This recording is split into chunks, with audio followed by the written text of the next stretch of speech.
استغفر الله العظيم طيب وأتوب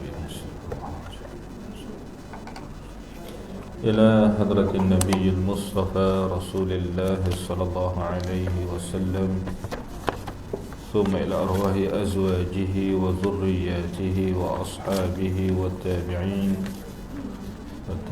تابعين لهم بإحسان إلى يوم الدين ثم إلى أرواح والدينا ومشايخنا ولأصحاب الحقوق علينا ولجميع المؤمنين والمؤمنات والمسلمين والمسلمات الشيء لله لهم الفاتحة. أعوذ بالله من الشيطان الرجيم. بسم الله الرحمن الرحيم. الحمد لله رب العالمين الرحمن الرحيم مالك يوم الدين إياك نعبد وإياك نستعين اهدنا الصراط المستقيم صراط الذين أنعمت عليهم غير المغضوب عليهم ولا الضالين.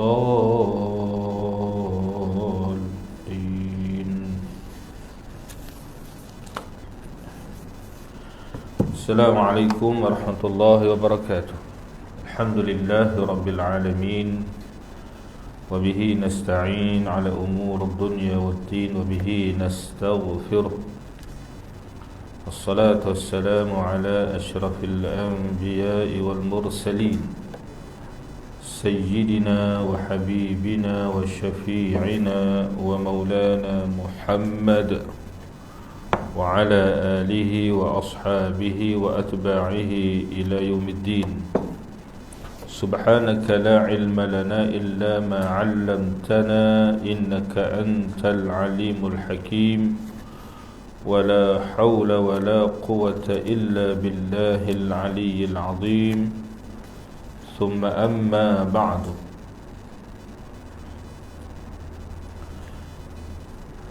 Muslimat yang dirahmati Allah, alhamdulillah wa syukru lillah. Terutamanya sama-sama kita di pagi Jumaat yang penuh keberkatan ini, sama-sama sentiasa mengucapkan puji dan syukur kehadrat Allah Subhanahu wa taala atas segala nikmat-nikmat kurniaan Allah, atas rahmat, kasih sayang, kasih-kasihan Allah yang dilimpahkan kepada kita. Ya, puji dan syukur atas keberkatan yang diberikan dalam kehidupan kita ini. Moga-moga nikmat iman dan Islam yang dikurniakan Allah kepada kita akan berkekalan, ya, sehinggalah kita berdiri di hadapan Allah Subhanahu wa taala. Alhamdulillah, ya, pada pagi ini kita dapat bersama lagi untuk kita menyambung perbincangan di dalam kitab Sifat Misteri dan Keajaiban Sifat 20. Baik, kita menyambung dalam muka surat 2 dah. Muka surat 2 masih di dalam pendahuluan dia, pendahuluan kitab, ya, iaitulah berkaitan dengan pegangan ahli sunnah wal jamaah secara ringkas di dalam ilmu aqidah ini, di dalam ilmu aqidah ini.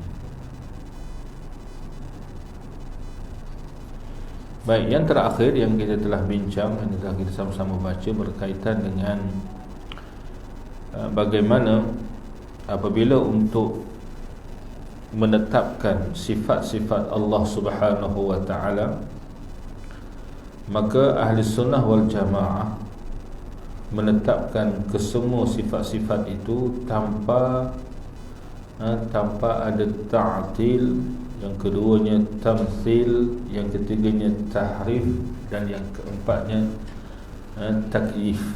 Tanpa ta'til, tamthil, tahrif dan takyif. Maka diterangkan kepada kita pengertian tanpa keempat-empat perkara tadi, ya, iaitulah yang pertama diterangkan dulu maksud tahrif. Tahrif maknanya dengan makna merubah atau mengganti. Dan tahrif ini terbahagi kepada dua, merubah dengan cara menambah, mengurangi atau merubah bentuk lafaz. Ya, itu yang pertamalah yang telah kita bincang. Dan yang kedua, merubah makna. Merubah makna. Jadi makna asal begini diubah kepada makna yang lain. Jadi itu tidak dilakukan oleh mazhab Ahlus Sunnah wal Jamaah. Tidak melakukan apa-apa perubahan pada makna asal, pada makna asal perkataan yang merujuk kepada sifat-sifat Allah di dalam Al-Quran. Ya, dia tidak ada buat perubahan ataupun menggantikan dengan makna ataupun dengan maksud ataupun dengan perkataan yang lain. Baik, itu yang pertama, makna tahrif, ya. Baik, sambungan hari ini yang kedua. Betul ya, situ tak? Yang kedua, ta'til. Diterangkan pula makna ta'til. Ta'til ni asal perkataan daripada atala. Atala ni orang Arab kalau sebut atlan. Atlan ni maknanya kalau kereta tu atlan, rosak, tak boleh pakai, tak boleh berjalan. Atlan dia kata, ya. Ta'til secara bahasa bererti mentiadakan, juga diberi erti mentiadakan. Adapun menurut pengertian syarak, ya, bila sebut ta'til dalam perbincangan ilmu tauhid adalah meniadakan sifat-sifat ilahiyah dari Allah Subhanahu wa ta'ala. Ada ta'til sini, ta'til kalau bahasa Arab ain ta lam, ta'til ain ta lam, atala. Jadi dia meniadakan sifat-sifat ilahiyah, sifat-sifat ketuhanan, ya, dari Allah Subhanahu wa ta'ala, mengingkari kewujudan sifat-sifat tersebut pada zatnya, atau mengingkari sebahagian darinya, ya. Contohnya ialah dia menafikan Allah itu bersifat As-Sami', maha mendengar, Al-Alim, maha mengetahui, ya, Al-Basir, maha melihat, ya. Dia meniadakan sifat-sifat itu ataupun mengingkari sebahagian darinya. Jadi perbezaan antara tahrif dan ta'til ialah ta'til adalah penafian suatu makna yang benar yang ditunjukkan oleh Al-Quran dan As-Sunnah. Dia menafikan langsung, maknanya tak ada, dia kata Allah Ta'ala tak bersifat dengan sifat ini. Sedangkan tahrif adalah penafsiran nas-nas Al-Quran dan As-Sunnah dengan tafsiran yang batil. Kalau tahrif tadi beza, dia nak tahu beza, ya. Kalau tahrif tadi dia telah mengubah dengan dia menafsirkan perkataan itu dengan makna yang batil, dengan makna yang tidak betul. Dia tidak menafikan, tapi dia menafsirkan dengan makna yang salah, dengan makna yang batil. Ta'til ini ada bermacam-macam. Bila sebut menafikan, meniadakan, yang pertama, penolakan terhadap Allah atas kesempurnaan sifatnya yang suci dengan cara mentiadakan asma dan sifat-sifatnya atau sebahagian darinya, sebagaimana dilakukan oleh para penganut fahaman Jahmiyah dan Mu'tazilah. Ya, jadi dia menolak bahawa Allah Ta'ala ni tidak bersifat dengan sifat-sifat kesempurnaan. Adapun dia menafikan sebahagian nama-nama Allah yang sempurna. Menafikan, maksudnya dia meniadakan, menolak Allah ini bersifat dengan sifat-sifat kesempurnaan.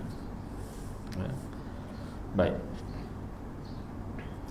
itu yang pertamalah, seperti dilakukan oleh penganut fahaman Jahmiyah dan Mu'tazilah.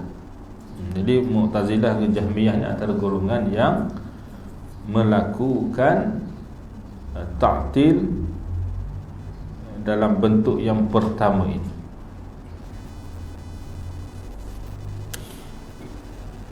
Dia contohnya ialah ada pandangan golongan Mu'tazilah ni, contohnya mereka seolah-olah mewajibkan Allah Ta'ala melakukan sesuatu. Contohnya Allah Ta'ala wajib mengenakan azab kepada orang yang melakukan dosa besar, contoh. Sedangkan dalam i'tiqad kita itu terpulang kepada Allah, ya, akhirat kelak terpulang kepada Allah, ya. Allah Ta'ala nak mengenakan azab ataupun nak mengampunkan, itu terpulang kepada Allah Subhanahu wa Ta'ala, ya. Tapi mereka ni contohnya mewajibkan. Baik, yang kedua, meninggalkan muamalat dengannya. Apa maksud meninggalkan muamalat dengannya, yakni dengan Allah? Iaitu dengan cara meninggalkan ibadah kepadanya, baik secara menyeluruh, ya, mana mereka ini tidak tunduk kepada Allah dengan ketundukan yang sebenar-benarnya, baik secara menyeluruh atau sebahagian, ataupun mereka ini tidak beribadah kepada Allah dalam sebahagiannya, atau dengan cara beribadah kepada selainnya di samping beribadah kepadanya, ya. Contohlah, ya, contohnya kalau kita lihat hari ini, orang-orang yang melakukan perkara-perkara khurafat. Perkara khurafat ni yang boleh membawa kepada syirik, ya. Contohnya mereka ini percaya kepada kuasa-kuasa gaib yang juga boleh memudaratkan dan mendatangkan manfaat. Lalu mereka ini berdoa kepada benda-benda gaib itu. Nah, contohnya kalau orang dulu lah, dia buat, dipanggil apa, dia kalau orang tepi pantai tu, dia buat apa tu, dia ancak dah, dia apa, dia hanyutkan ancak yang dia letak ayam bakar ke apa, ayam panggang ke apa semualah. Seumpamanya konon-konon nak bagi makan pada penunggu laut tu, hantu laut ke entah apa, supaya jangan ganggu pula orang-orang yang pergi mencari ikan di laut, supaya apa tu, hasil yang dapat itu lagi bertambah banyak. Jadi perbuatan itu adalah perbuatan yang salah, ya. Sembahyang tak tinggal, ya, tapi perkara ni buat juga. Ini yang disebut sebagai beribadah kepada selainnya di samping beribadah kepadanya, ya. Dia orang yang terlibat dengan sihir, perbuatan sihir dan seumpama itu juga adalah orang yang juga melakukan perkara yang syirik kepada Allah Subhanahu wa Ta'ala. Jadi dia tidak, kalau kita sebut tadi, tidak meninggalkan muamalat tadi, tidak langsung tidak mengabdikan diri beribadah kepada Allah ataupun meninggalkan sebahagian daripada ibadah itu, ataupun dia beribadah, di samping beribadah kepada Allah, dia juga melakukan pengertian ibadah itu kepada benda-benda lain, ya.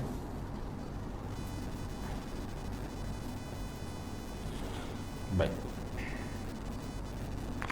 Sedangkan contoh disebutkan tadi, Yang memberi rezeki itu siapa? Ar-Razzaq ialah Allah. Tak, yang beri rezeki itu adalah Allah. Ad-Dar, yang mengenakan mudarat, yang mentakdirkan suatu mudarat adalah Allah. Ya? Yang menghilangkan suatu mudarat adalah Allah. Yang memberikan manfaat adalah Allah. Jadi tak bolehlah kita pergi minta dengan benda-benda lain. Ada minta boleh, tak boleh. Kadang orang kita ni satu adat. Satu adat kemudian diikut secara jahil, secara jahil lah, secara membuta tuli, ikut je orang dulu buat, dia buat. Sedangkan perbuatan itu adalah termasuk perbuatan yang termasuk pengertian ibadah. Pengertian ibadah. Baik. Jadi ini ta'til. Yang ketiga, bentuk yang ketiga, mentiadakan pencipta bagi makhluk. Ya. Ini kalau kita tengok, ini langsunglah, ini golongan etis, ya, golongan yang tak percaya dengan kewujudan Tuhan. Lalu dia kata makhluk ni tak ada penciptanya.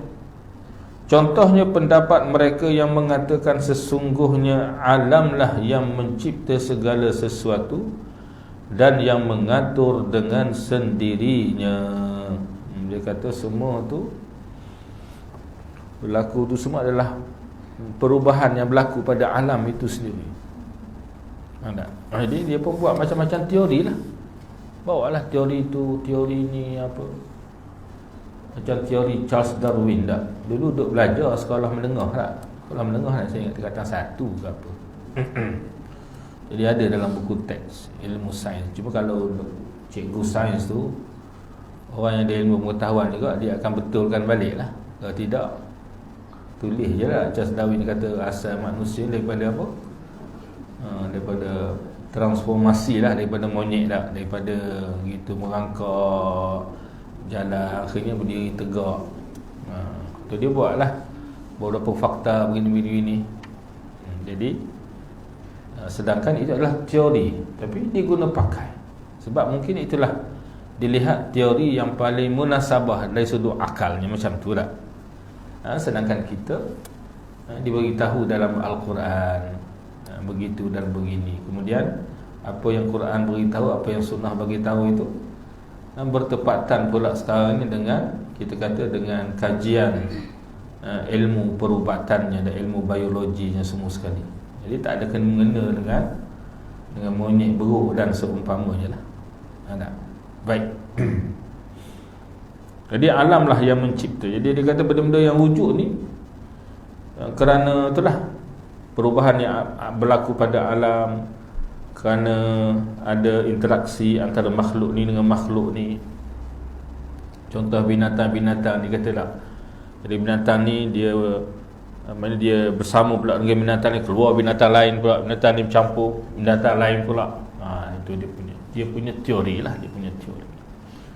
Baik. Sedangkan teori itu tidak dibuktikan dengan fakta dari sudut saintifik dan juga perubatan. Setiap orang yang melakukan tahrif pasti akan melakukan ta'til. Jadi dia terangkan lagi, orang yang melakukan tahrif, ya, yang melakukan merubah, menambah, mengurangi bentuk lafaz ini, dia pasti akan melakukan ta'til. Ya. Akan tetapi tidak semua orang yang melakukan ta'til melakukan tahrif. Barang siapa yang menetapkan suatu makna yang batil dan menafikan suatu makna yang benar, maka dia termasuk di dalam mereka yang melakukan tahrif sekaligus ta'til. Sebab bila dia melakukan tahrif, maka dia akan melakukan perbuatan meniadakan ataupun meniadakan sebahagian daripada sifat-sifat ketuhanan dari Allah, ya, ataupun menafikan kewujudan sifat-sifat itu pada zat Allah. Adapun orang yang menafikan sifat, maka dia seorang mu'attil, yakni pelaku ta'til, tapi bukan muharrif, yakni pembuat tahrif. Baik, itu dia hanya apa panggil, mendalami lagi lah tentang hubungan antara tahrif dengan ta'til. Baik, pengarang dia sebut perkara ni kerana ialah berlaku sampai sekarang pun. Kita ada dua perkara disebut berlaku sampai sekarang pun, perbincangan, ya, contohnya bila dibincangkan tentang ayat Allah Ar-Rahmanu 'alal 'arsy istawa. Allah Ar-Rahman beristiwa di atas arasy. Beristiwa di atas arasy. Maka perkataan istiwa itu ada yang sampai menterjemahkan dengan maksud duduk. Istiwa ni maknanya bersemayam. Jadi orang duk bayang bersemayam ni, macam dia raja lah, duduk atas singgah sana tak, dia panggil bersemayam. Kita ni orang biasa duduk je lah. Jadi orang raja ni bila duduk atas singgah sana tu dipanggil bersemayam. Tak? Jadi duduk atas singgah sana ataupun bersemayam di atas singgah sana, di atas arasy. Jadi bersemayam itu ada yang menterjemahkannya dengan makna duduk. Jadi tetapi bila menterjemahkan dengan makna duduk, maka di situlah orang yang tidak berilmu akan memahami duduk tu macam kita duduk lah. Ataupun dia duduk bayang macam raja yang duduk di atas singgah sana yang hebat tu tak, dengan penuh kemuliaan, kehormatan, tapi ada sifat duduk. Sedangkan sifat duduk ni dia adalah sifat yang menyamai dengan sifat makhluk. Dan bila duduk ni dia akan duduk ni maknanya benda yang berjisim, benda yang bertempat. Sedangkan sifat berjisim, bertempat itu adalah sifat makhluk, bukan sifat khaliq, bukan sifat pencipta. Kalaulah pencipta itu bersifat seperti sifat makhluk, maka pencipta itu juga adalah kita kata suatu yang baru, suatu yang lemah, suatu yang tidak sempurna. Sebab sifat dia sama dengan sifat makhluk. Sedangkan Allah Ta'ala sebut dalam Al-Quran, laisa kamithlihi syai'un, tidak ada sesuatu pun yang menyerupainya. Baik, itulah dia terang kepada kita empat perkara ni supaya bila kita bincang dalam bab sifat-sifat Allah, tentang Asma'ullahul Husna ataupun ayat-ayat yang menunjukkan kepada sifat dan asma' tadi, maka kita tidak sampai melakukan apa yang disebut sebagai tahrif, ta'til, takyif ataupun tamthil dia. Baik. Yang ketiga, takyif. Takyif artinya bertanya dengan kaifa, bagaimana. Takyif ini dia merujuk kepada perkataan asalnya kaifa. Tak? Ada baca bahasa Arab tak? Kita baca bahasa Arab, kaifa haluka. Ke lupa dah, belajar bukan main lagi tak?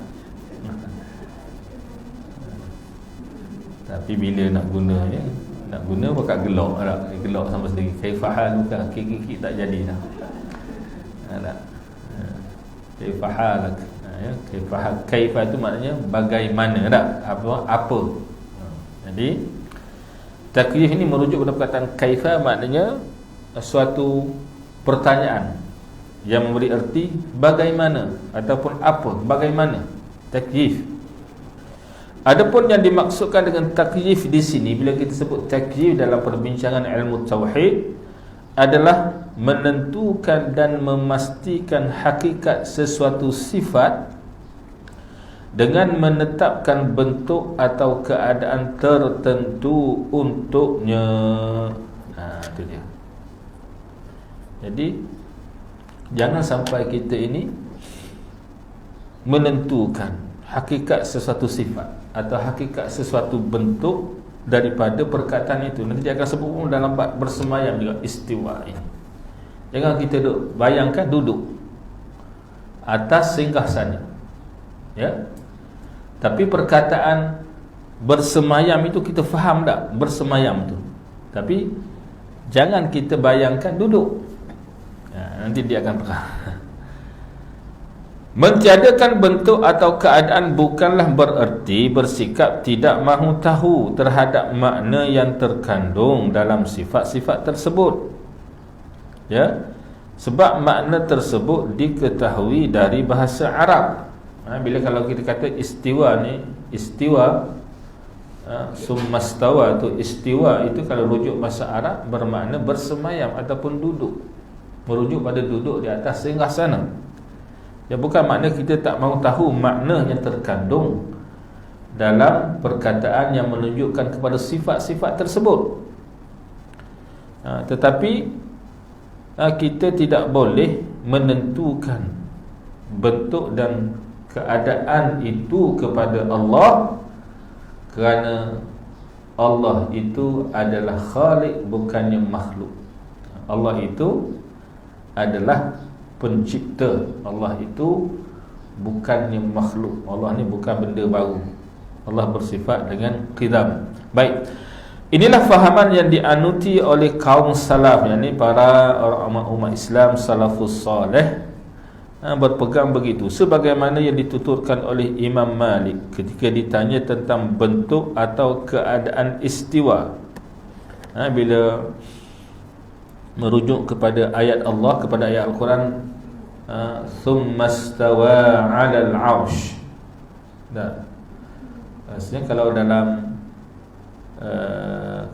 surah surah As-Sajdah pun ada juga tak? Thumma stawa 'alal 'arsy, ataupun Ar-Rahmanu 'alal 'arsy istawa. Ada dua ayat lah yang menyebut begitu. Jadi perkataan istiwa ini, beliau menjawab, sebab bila orang tanya tentang bentuk dan keadaan bersemayamnya Allah dalam ayat Ar-Rahmanu 'alal 'arsy istawa ataupun thumma stawa 'alal 'arsy, yudabbirul amra minas sama', thumma stawa. Nak baca ayat jadi lupa pula, kalau baca surah okey je tak? Baik. Jadi istiwa itu, kata Imam Malik, istiwa itu telah diketahui maknanya. Maknanya bersemayam. Bentuk atau keadaannya tidak diketahui, tapi bentuk dan keadaan bersemayamnya Allah itu tidak diketahui macam mana. Tetapi bersemayam itu maksudnya difahami, ya. Sebab tu kita tak terjemahkan dengan makna duduk. Kalau boleh jangan, mana digunakan juga Allah beristiwa, begitu. Itu lebih selamat, supaya kita ini tidak menjadi golongan yang takyif, ya. Istiwa itu telah diketahui maknanya, bentuk dan atau keadaannya tidak diketahui. Beriman dengannya wajib. Beriman bahawa Allah itu bersemayam di atas arasy itu adalah wajib. Tetapi bertanya tentangnya adalah bid'ah. Tapi nak tanya macam mana bentuk atau keadaan istiwa itu, kata Imam Malik, hukumnya adalah bid'ah. Sebab dia akan membawa kepada apa? Menyerupakan Allah dengan makhluk. Dia akan samalah. Dia akan kata seperti raja yang bersemayam di atas singgasana. Tak bolehlah menyamakan Allah dengan sifat makhluk. Ada. Nanti dia tanya pula, dah kaki bersilang ke duduk? Kan raja dulu kan bersilang gitu kaki tak? Apa tu kena letak pula apa? Tangan tu atas lutut, buat tinggi sikit tu tak? Ada kerih, buat kerih pula, letak kerih pula. Macam-macam pula tak? Sebab itu ada dia, perkataan ini sebenarnya dia termasuk dalam dipanggil ayat yang mutasyabihah, kalimah yang mutasyabihah, kalimah atau ayat yang ada kesamaran dari sudut maknanya yang sebenar. Jadi kalau kalimah yang mutasyabihah, ayat yang mutasyabihah, maka kita serahkan kaifiyah, bagaimana rupa dan keadaannya, kita serah pada Allah.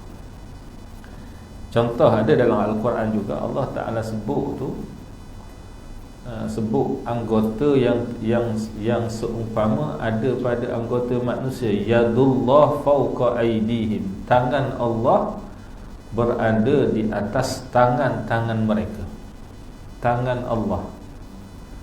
Jadi sebab itulah kalau ulama-ulama khalaf, ulama-ulama yang kemudian mereka menafsirkan ataupun mentakwilkan erti tangan di situ supaya orang awam faham dan tidak memahami dengan maknanya yang kita dengan makna apa? Dengan makna dari sudut bahasanya, tangan tu macam tangan lah. Maka ditakwilkan contohnya kekuasaan Allah. Kuasa Allah berada di atas kekuasaan ataupun keupayaan mereka. Ya. Baik. Semua sifat Allah menunjukkan makna yang hakiki dan pasti. Kita mengimani dan menetapkan sifat tersebut untuk Allah. Akan tetapi kita tidak mengetahui bentuk dan keadaan sifat tersebut. Sebab Allah Ta'ala sebut ada tangan, ada wajah dalam Quran, bersemayam. Jadi Allah Subhanahu Wa Ta'ala bersifat dengan sifat itu, tetapi bentuk dan keadaan sifat itu kita tidak mengetahuinya dan kita tidak menentukan bentuk atau keadaan yang tertentu. Ya, itu adalah kita kata pegangan yang benar, pegangan Ahlus Sunnah wal Jamaah. Sebab dia akan rujuk kepada ayat laisa kamitslihi syai'un. Surat 11, tidak ada sesuatu pun yang menyerupainya. Sebab tu dalam sifat Allah ada sifat mukhalafatuhu ta'ala lil hawadith, sifat salbiyah dah. Mukhalafatuhu lil hawadith, bersalahan Allah Ta'ala dengan segala yang baru. Ya. Itu sifat salbiyah. Lawannya apa? Mumathalatu, bersamaan dengan segala yang baru. Allah ni mustahil bersamaan dengan segala yang baru. Sifat yang wajib bagi Allah bersalahan, tak sama dengan segala yang baru. Sama ada dari sudut sifatnya, dari sudut zatnya, atau dari sudut af'al perbuatannya, tidak akan sama. Sebab kalau sama, makhluk lah. Kalau sama, makhluk. Baik. Kewajiban kita adalah meyakini dan menetapkan sifat-sifat tersebut. Adapun maknanya secara hakiki hendaklah dipasrahkan bentuk atau keadaannya, terpasrah, serah pada Allah je tak? Tidak sebagaimana orang-orang yang tidak mahu tahu makna-maknanya. Itu tentang takyif. Jadi takyif ni apa-apa semua. Jadi dia kita sebut berlakulah kebanyakannya pada kalimah yang ada mutasyabihah, ada persamaan dengan sifat yang ada pada makhluk. Kadang-kadang begitu ya. Jadi maknanya kita ni tidak melakukan takyif, kita serah pada Allah lah makna yang sebenarnya. Yang keempat, tamsil. Tamsil artinya tashbih. Tamsil ini misal lah, contoh. Menyerupakan, iaitu menjadikan sesuatu menyerupai Allah Subhanahu wa ta'ala dalam sifat-sifat zatiyah mahupun fi'liyah. Sifat-sifat zatiyah mahupun sifat-sifat ataupun mahuful fi'liyah, pada zat sifat-sifat itulah. Kata-kata Allah Ta'ala itu wujud, qidam, baqa, itu sifat-sifat zatiyah ataupun sifat-sifat perbuatan, perbuatan. Fi'liyah ni contohnya manfaat, mudarat, itu perbuatan lah, mengadakan, mentiadakan. Tamsil ini dibahagi menjadi dua. Dia menyerupakan ini ada dua. Yang pertama, menyerupakan makhluk dengan pencipta. Dia menyerupakan makhluk ni dengan Allah. Misalnya orang-orang Nasrani, orang-orang Kristian, yang menyerupakan Al-Masih putera Maryam, yakni Nabi apa ni? Nabi Isa alaihi salam dengan Allah Subhanahu wa taala. Mereka mendakwa Nabi Isa adalah anak Tuhan, anak Allah, anak lelaki. Kemudian mereka mengangkat Isa itu adalah Tuhan di samping Allah Subhanahu wa ta'ala. Begitu. Jadi mereka menyamakan Isa tadi dengan Allah. Sedangkan Nabi Isa itu adalah makhluk Allah. Inna mathala Isa indallah kamathali Adam. Sesungguhnya Isa itu di sisi Allah adalah seumpama Adam. Maksudnya kalau Adam dulu Allah Ta'ala cipta, lagi ajaib. Isa ni tidak ada bapa tak? Ada ibu. Adam dua-dua tak ada. Sebab itulah kadang-kadang kalau ikut akal, ada ulama-ulama kita bila berhujjah dengan orang-orang Kristian ini yang mahu berhujjah, maka mereka kata kalau Nabi Isa itu dianggap Tuhan, anak Tuhan kerana dia tidak ada bapa, maka di sana ada Nabi yang lebih layak menjadi Tuhan, iaitulah Nabi Adam alaihi salam, yang tidak ada ayah dan tidak ada ibu, terus daripada Allah. Ada begitu. Baik. Ataupun orang-orang Yahudi yang menyerupakan Uzair dengan Allah. Orang Yahudi juga mendakwa Uzair itu adalah anak lelaki Allah. Maha suci Allah dari itu semua, sedangkan lam yalid wa lam yulad. Allah ni lam yalid, Allah tidak beranak. Mana Allah ni tak ada isteri dan tak ada anak, tak ada keturunan. Walam yulad, dan Allah ni tidak juga diperanakkan. Ya, yang beranak, diperanak kita semua ni lah. Tak ada mak ayah ke ada yang anak buluh betung sini? Mana ada tak? Mak ayah dah, kita pun ada zuriat keturunan. Manusia ni kalau dia tidak ada zuriat, dia rasa tidak sempurna dah. Dia akan rasa tak sempurna. Tapi bila ada zuriat, dia akan rasa sempurna. Bila ada zuriat, maknanya ada keturunan, ada anak, ada cucu, ada cicit, dia akan rasa sempurna. Jadi itu makhluk, ya, tapi Allah Ta'ala lam yalid wa lam yulad. Baik.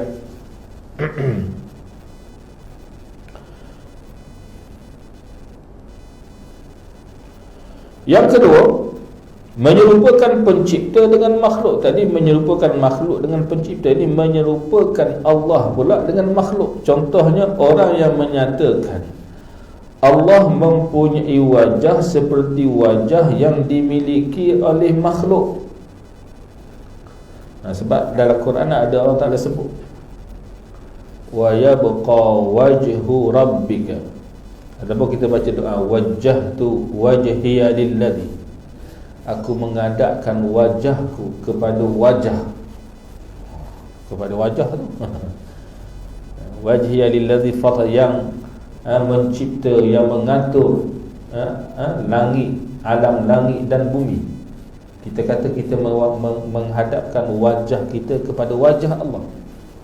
Ya. Dia menyatakan Allah mempunyai wajah seperti wajah yang dimiliki oleh makhluk.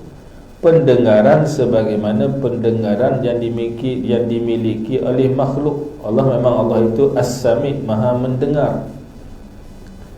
Tapi bila saya kata Maha mendengar, nanti kita akan bincang sifat Maha mendengar ini, maknanya kita kena kaitkan dengan sifat mukhalafatuhu ta'ala lil hawadith. Dia berkait. Ada. Maknanya mendengar Allah Ta'ala itu bukan sebagaimana mendengarnya kita dengan anggota yang namanya telinga.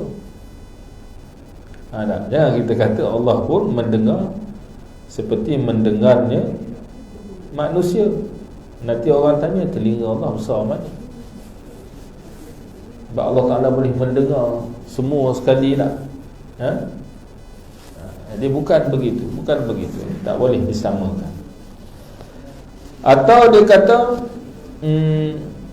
tangan sebagaimana tangan yang dimiliki oleh makhluk. Sebab ada ayat Quran kata yang saya sebut tadi, yadullah fawqa aydihim. Ya, tangan Allah di atas tangan-tangan mereka.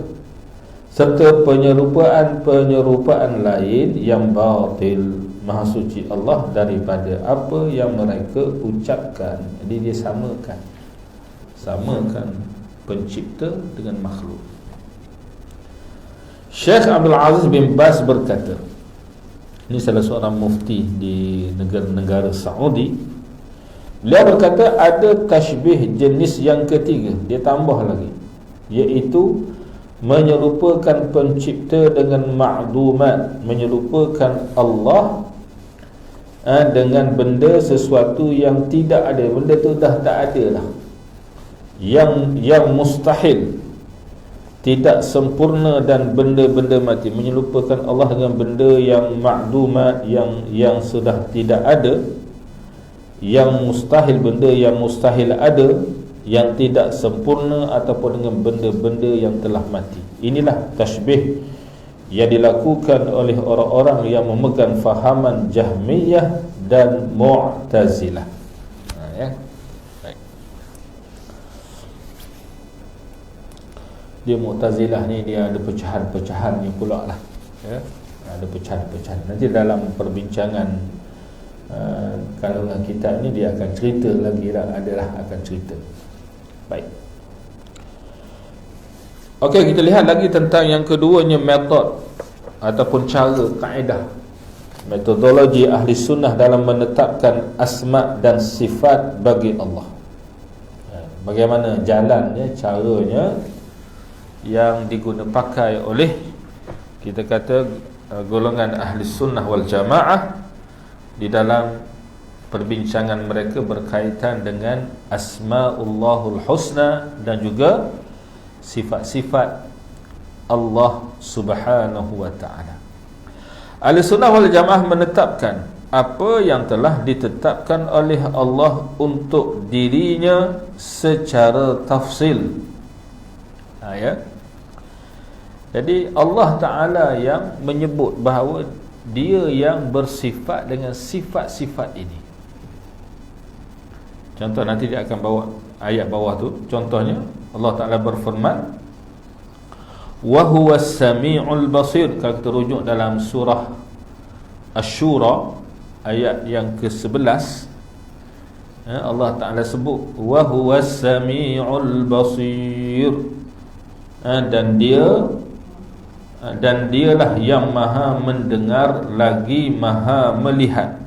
Jadi Allah Ta'ala sebut begitu. Ya. Jadi Allah Ta'ala yang menetapkan sifat itu pada dirinya, pada zat dia.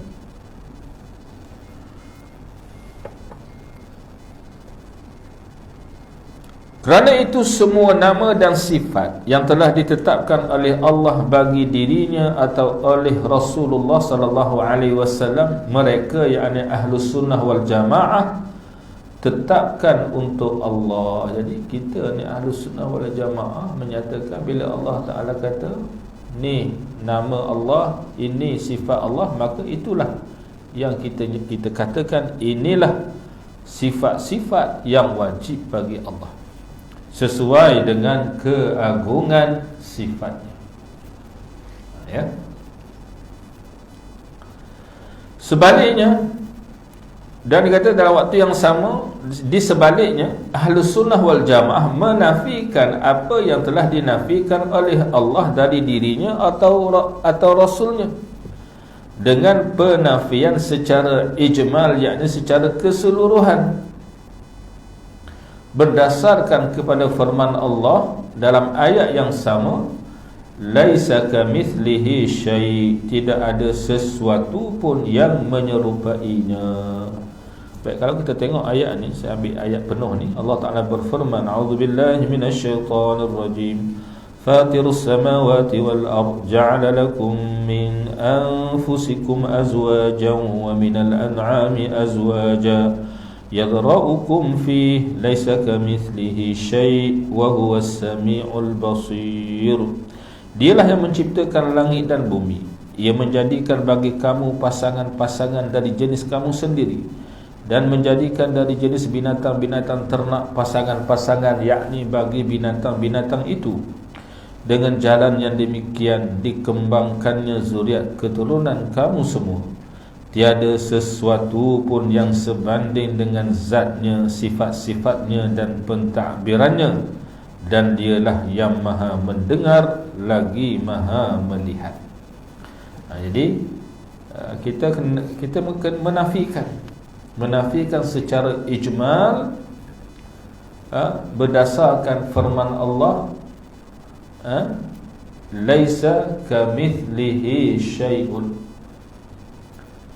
Jadi walaupun sifat itu, sifat disebut oleh Allah mendengar itu juga ada pada makhluk, pada kita mendengar juga, tapi disebut ianya hanya sekadar sama pada sebutan. Ya, sama pada sebutan. Maknanya kita faham mendengar ni mendengar lah. Maknanya kalau saya bercakap, dengar tak? Kalau tak dengar, panggil pekak lah. Pekak pula, ada pekak badak, pekak apa lagi tak tahulah kan.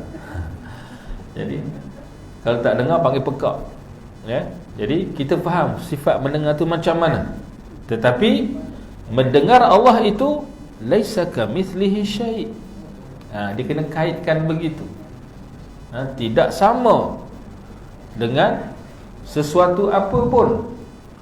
Begitu juga melihat Allah Ta'ala tak sama. Maknanya tak sama itu bukanlah menggunakan mata seperti yang kita miliki ini. Ya. Dan kita pula kalau melihat ada ada had, ada kadar yang boleh kita lihat. Jauh mana mata kita dapat melihat sesuatu? 1 kilometer nampak lagi tak? Nampak ujung. Saya kenal datang 1 kilometer lagi, saya kenal, nampak. Bohonglah 1 kilometer tak. Ada had dia. Ya. Begitu. Mendengar pun ada had dia. Tapi Allah Ta'ala menyatakan laisa kamitslihi syai'.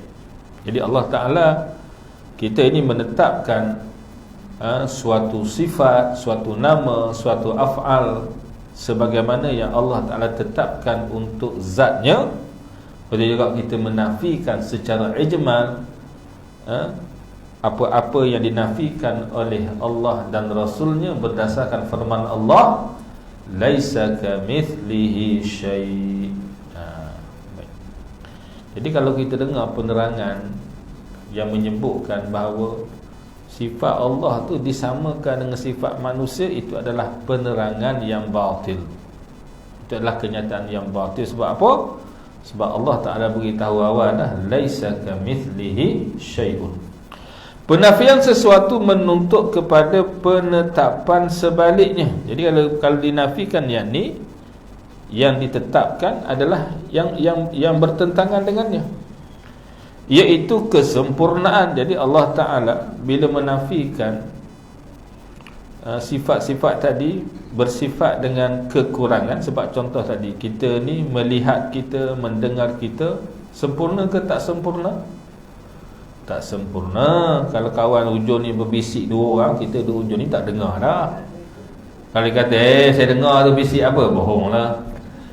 Tak. Bukan bionic woman ni tak boleh dengar titik-titik dia cerita. Cerita lama-lama tak boleh dengar, tak adanya. Ya. Jadi kita ni tidak Baik. Jadi Allah Ta'ala sempurna.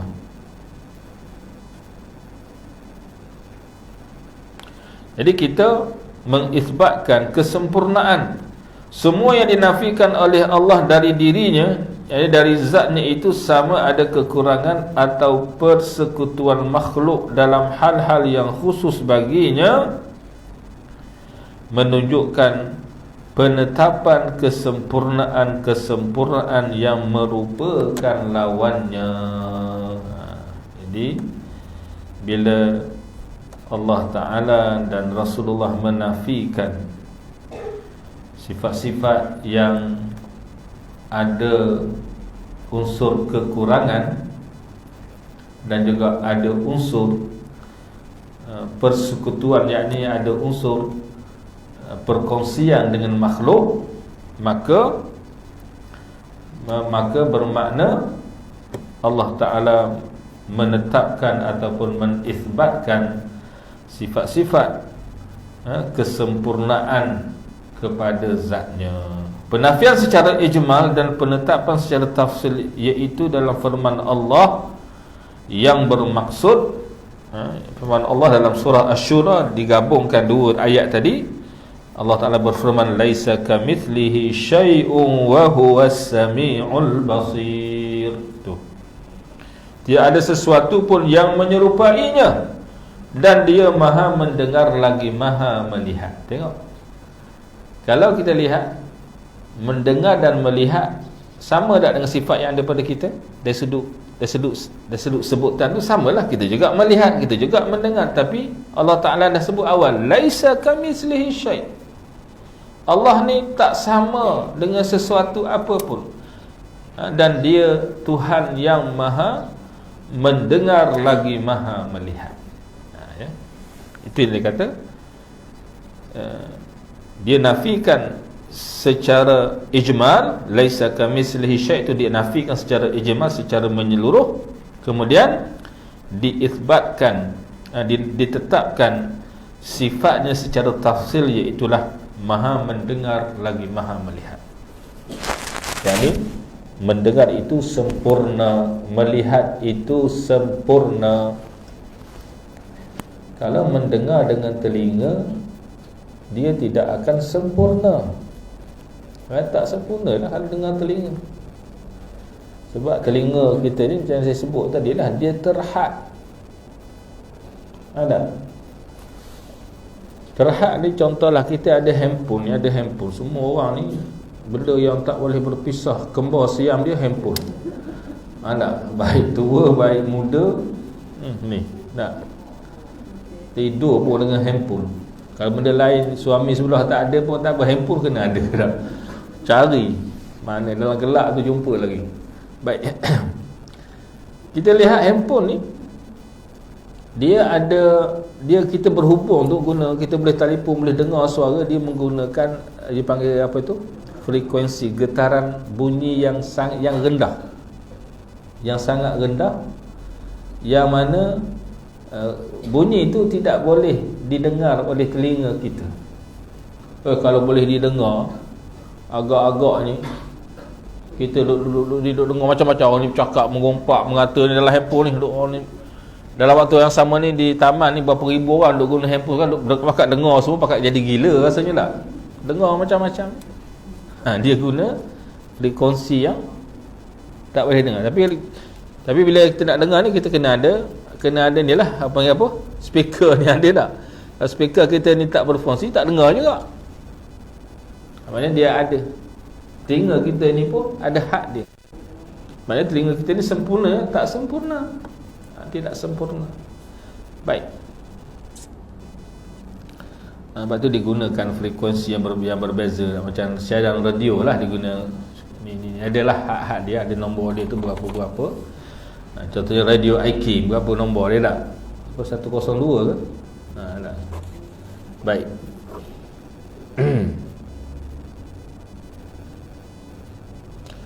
Ayat ini mengandungi tanzih, yakni penyucian Allah dari penyerupaan dengan makhluknya. Laisa kamitslihi syai' tadi, baik dalam zat maupun pada zat, sifat maupun perbuatannya. Dan laisa kamitslihi syai' itu secara menyeluruh, ijmal, menyeluruh. Pada zat, pada sifat atau pada af'al perbuatannya. Ya. Bahagian awal ayat di atas merupakan bantahan bagi kaum musyabbihah. Dia ada golongan yang dipanggil golongan musyabbihah. Kadang disebut juga mujassimah, yang menyamakan Allah dengan makhluk, baik pada sifat atau pada perbuatan. Ya, ataupun menyamakan mujassimah, mentajsimkan Allah. Mana Allah ni berjisim. Ada tangan, tangan tu macam tangan manusia, menjisimkan. Ya, baik. Iaitu firman Allah Ta'ala, laisa kamitslihi syai', tidak ada sesuatu pun yang serupa dengannya. Jadi yang pertama ayat ini tanzih. Adapun bahagian akhir dari firman Allah tersebut, wa huwas samiul alim wa huwas samiul basir, bantahan bagi kaum mu'attilah yang melakukan ta'til. Yakni ta'til tadi kalau kita lihat itulah yang menafikan Allah bersifat dengan sifat tertentu. Ya, contohnya tak? Iaitu firman Allah Ta'ala, wa huwas sami'ul basir, dia maha mendengar lagi maha melihat. Pada bahagian pertama terkandung penafian secara ijmal, maknanya secara menyeluruh. Sedangkan bahagian terakhir terkandung penetapan, yakni isbat, penetapan secara tafsir, secara perinci, disebut sami' basir. Ayat di atas juga mengandungi bantahan bagi kaum Asy'ariyah yang mengatakan bahawa Allah mendengar tanpa pendengaran dan melihat tanpa penglihatan. Dalam dia ada juga kaum Asy'ariyah ni yang apabila menyatakan Allah ni, sifat Allah itu tak sama dengan sifat makhluk, maka dia kata Allah mendengar tanpa pendengaran dan melihat tanpa penglihatan. Sedangkan Allah Ta'ala menyatakan Allah itu maha melihat dan maha mendengar tak? Cumanya mendengar Allah itu tak sama dengan mendengarnya manusia. Ya, sifat mendengar itu tidak sama. Ya, Allah Ta'ala mendengar sesuatu yang bersuara dan mendengar sesuatu yang tidak bersuara. Yang tak suara pun dengar juga. Iyalah, contohnya kata-kata hati kita. Kata hati kita ada suara tak? Kalau ada suara, orang kat sebelah tu bagi penampar kat kita sebab kita kata dia dalam hati. Tengok, mengada sungguh dia ni. Dalam hati lah, mulut tak berani. Ada. Kalau orang dengar ada dalam hati kita, masalah kita tak dengar. Allah itu mengetahui, mendengar segala-galanya tak? Ya, baik. Kita ni bila mendengar sekadar benda yang bersuara, itu pun kita lihat tadi, dia ada frekuensi yang tertentu. Allah Ta'ala buat ni, mulut kita ni lah yang mengeluarkan suara ni adalah sesuai dengan telinga pula. Sesuai dengan telinga. Tapi kalau pendengaran binatang, ada hadis cerita binatang boleh mendengar orang yang sedang diseksa di dalam kubur. Kita tak dengar. Kalau kita dengar pakat pindah, dah tak duduk dekat kubur ni tak, dekat kubur belakang tu je lah. Sebab kalau pakat dengar huwa duduk bertempik melolong, berani duduk dekat kubur. Tak? Sebab kita tak dengar lah, kita berani. Tapi binatang, Nabi sebut mereka boleh mendengar. Ya, mendengar. Baik.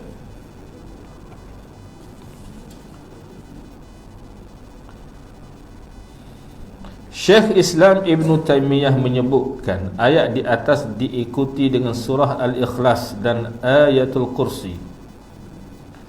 Kerana surah Al-Ikhlas dan ayat-ayat tersebut, ayat-ayat kursi lah, mengandungi penafian dan penetapan. Kalau tengok dalam surah Al-Ikhlas, surah Qul huwallahu ahad tu, mula Allah Ta'ala mengisbatkan Qul huwallahu ahad, Allahus samad. Ya, Allah Ta'ala kata dia itu adalah Tuhan yang Maha Esa. Allah adalah tempat tumpuan segala makhluk, as-samad. Kemudian dinafikan lam yalid wa lam yulad wa lam yakul lahu kufuwan ahad. Dinafikan Allah itu tidak beranak, tidak ada keturunan dan tidak diperanakkan, dan tidak ada sesuatu pun yang sebanding, yang sekufu dengan Allah Subhanahu wa taala. Di situ ada isbat dan ada nafi. Samalah macam laisa kamitslihi syai' itu nafi, wa huwas samiul basir itu adalah isbat. Kalau tengok ayat kursi pun macam tu juga. Allahu la ilaha illa huwal hayyul qayyum la ta'khudhuhu sinatun wala naum. Di awal itu diisbatkan Allahu la ilaha illa huwal hayyum, maha hidup, al-qayyum, yang maha berkuasa lah. Qayyum kepada sifat kekuasaan. La ta'khudhuhu, tidak, sinatun wala naum, Allah ni tidak pelupa dan tidak tidur. Sebab lupa tidur ni kita lah tak. Lagi umur banyak, lagi banyak lupanya. Banyak lupa. Akhirnya kalau lupa sungguh nama nyanyuh tak? Apa panggil? Amnesia ke apa panggil? Baik. Tengok lagi. Surah Al-Ikhlas seumpama 1/3 Al-Quran. Jadi kalau kita tengok tafsiran para alim ulama, bila menyatakan kelebihan surah Al-Ikhlas ni, walaupun ayat berapa ayat sangat, qul huwallahu ahad, Allahus samad, lam yalid wa lam yulad wa lam yakul lahu kufuwan ahad, ada 4 ayat tak? 4 ayat ni dia telah mewakili 1/3 Al-Quran. Sebab 1/3 Al-Quran menyentuh tentang tauhid, tentang perkara yang berkaitan dengan mentauhidkan Allah. Jadi surah ni telah seolah-olah menyebut 1/3 daripada kandungan Al-Quran. Sebab tu surah Al-Ikhlas ni antara surah yang mengandungi fadilat yang besar, yang banyak. Para ulama menyebutkan bahawa Al-Quran diturunkan dengan 3 bentuk kandungan. Yang pertama tauhid, yang kedua kisah, qasas ni kisah-kisah umat terdahulu, yang ketiganya adalah hukum hakam. 1/3 ya.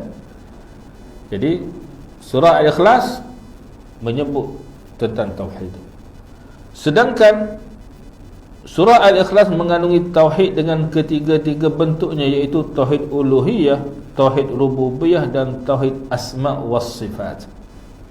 Kerana itulah ia dikatakan seumpama dengan 1/3 Al-Quran. Ulama kata qul huwallahu ahad itu menunjuk pada sifat uluhiyah. Allahus samad itu rububiyah tak? Ya. Lam yalid wa lam yulad wa lam yakul lahu kufuwan ahad itu merujuk kepada as-samad, juga merujuk kepada asma dan juga sifat, ya, asma was sifat. Ialah ini pembahagian ilmu tauhid ini.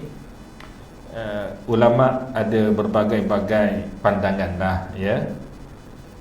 Kalau kita lihat, ada yang kata di sana ada tauhid rububiyah, ada tauhid uluhiyah, tauhid asma dan sifat, ya. Itu adalah pembahagian yang ulama sebut supaya kita ini mudah faham, supaya kita ini mudah faham di dalam perbincangan ilmu tauhid, ilmu tauhid.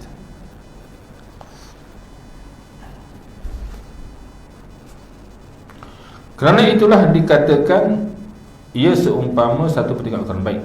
Ayatul Kursi adalah ayat yang agung, bahkan merupakan ayat yang paling agung di dalam Al-Quran. Jadi ayat yang paling agung dalam Al-Quran adalah Ayatul Kursi. Ayatul Kursi dalam hadis ada sebut, dia adalah disebut oleh Nabi sebagai Miftahul Jannah, anak kunci syurga. Sebab tu Nabi antara ayat yang Nabi baca dijadikan sebagai wirid selepas solat adalah ayatul kursi. Ayat kita baca juga baca ayatul kursi tak lepas solat fardu lah, wirid. Baik. Miftahul jannah, anak kunci syurga. Dia lagi banyak kita baca, lagi besarlah bekalan dalam bentuk anak kunci untuk membuka syurga nantilah. Tapi kalau baca tu paling baik baca dengan penghayatannya sekalilah, baru dia beri kesan pada diri kita. Kalau baca, sekadar baca tu bukan kata tak ada manfaat, insya-Allah ada juga manfaat, tapi tidaklah sebesar manfaat orang yang baca lalu mentadabbur ayat-ayat yang dibaca itu. Pukul 10 dah, saya nak habiskan ni.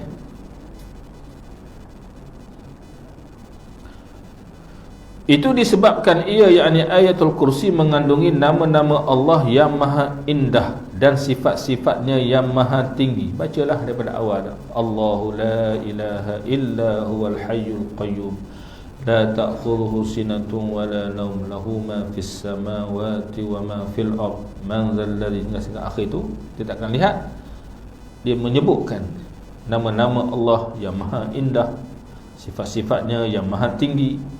Nama-nama dan sifat-sifat tersebut terkumpul di dalamnya, yang tidak terkumpul seperti itu dalam ayat yang lainnya.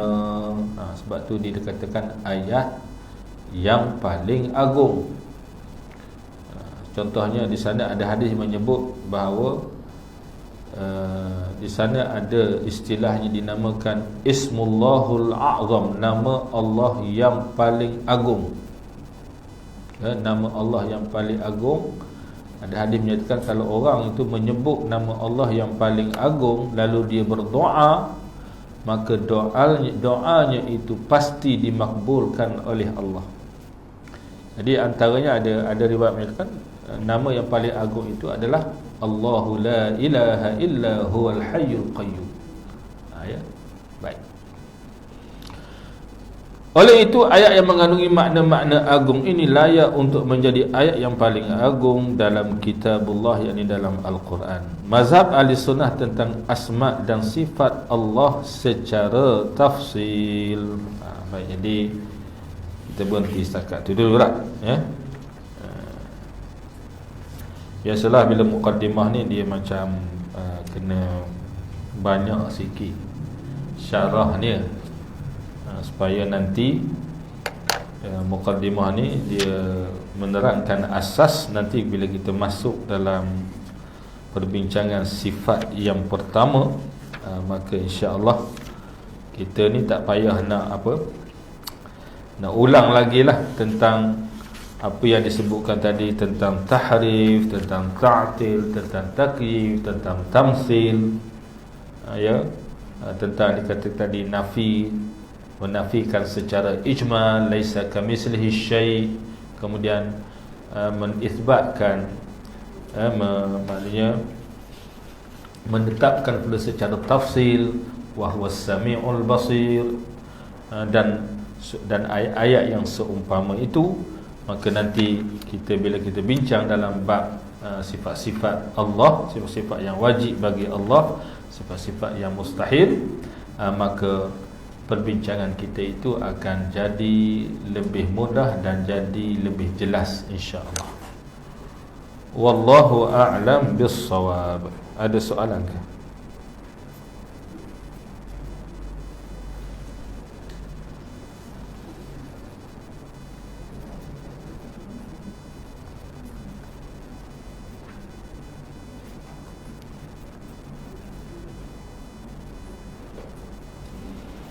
Ya, kadang-kadang bila kita bincang ilmu ni, kadang-kadang masa muqaddimah tu tak berapa nak faham lagi.